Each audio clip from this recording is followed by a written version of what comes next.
Earlier this week, Mexican President López Obrador joined President Trump in Washington. It was his first foreign trip as president of Mexico. He faced criticism in part for what some say was an effort by both leaders to distract from the pandemic. The United States and Mexico are seeing surges in cases of the coronavirus. Now bodies are being exhumed in some parts of Mexico to make room for the recently deceased. Jonathan Alpeyrie has been documenting the coronavirus in Mexico as a photojournalist, and he joins us now from Mexico City. Jonathan, thank you for being with us. How long have you been in Mexico, and in what ways have you seen the novel coronavirus impact daily life there? So I've been covering the virus here in Mexico for about 7 weeks. So I went to different states to get a good idea of where things are happening in that country.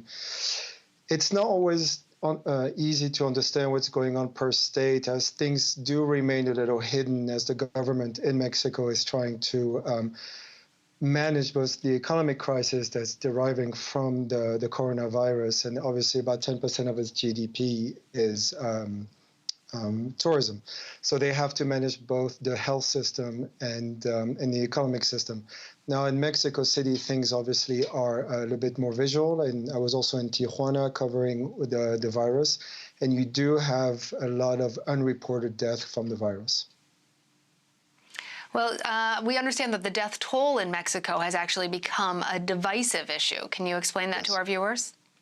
So officially, it's a bit over 30,000 people. I think it's 30,200, something like that. Now, some people say it could be two to three times more. And the reason is because a lot of family members in Mexico do not want the authorities to know that their family members died of the virus, because usually bodies are cremated as soon as this is found out. And cremation in Mexican society is not always viewed as the proper religious etiquette, and therefore they would rather have a burial. And if they found out the body has the virus, then it's automatic cremation.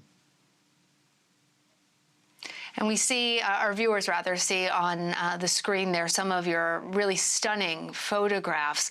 As you've been capturing life there, the bodies that are being exhumed to make way, what more can you tell us about how Mexicans feel like their leadership has handled the coronavirus pandemic, and in particular how President López Obrador has been doing?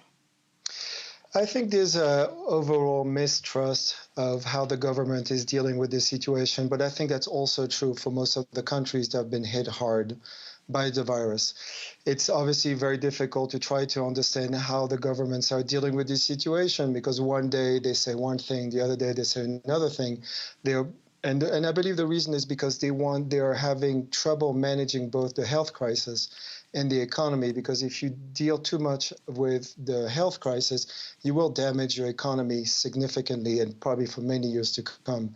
So and also I believe that there's a lot of noise out there on social media and in a lot of places of people pretending that they say they know what they're saying and they don't. So I think at the end of the day, no one truly knows how the virus is operating and how it is creating such a problem. And the governments, I think, are a bit of a loss as well.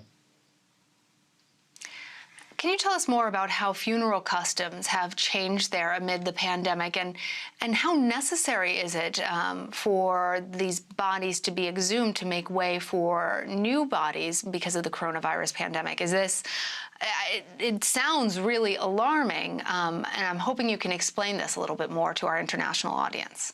Sure. So there's a law. I believe it's a federal law. You have that throughout the country, is in what they call Panteón Municipal, which is cemeteries, which are basically public money. And you have about 6 years to where the body can stay put. And after 6 years, the authorities are supposed to call the family and say, well, now you have to move the body and move it somewhere else. Now, that law was never really enforced.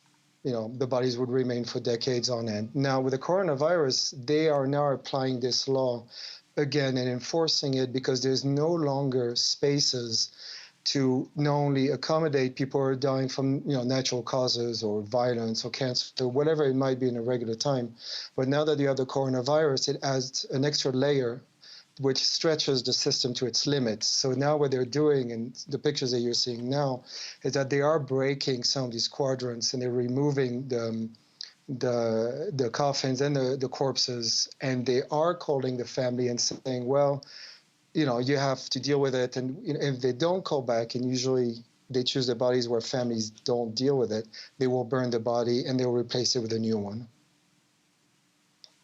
And help me understand, is this necessary to be done right now, or is this planning and anticipation for a continuing surge in cases in Mexico?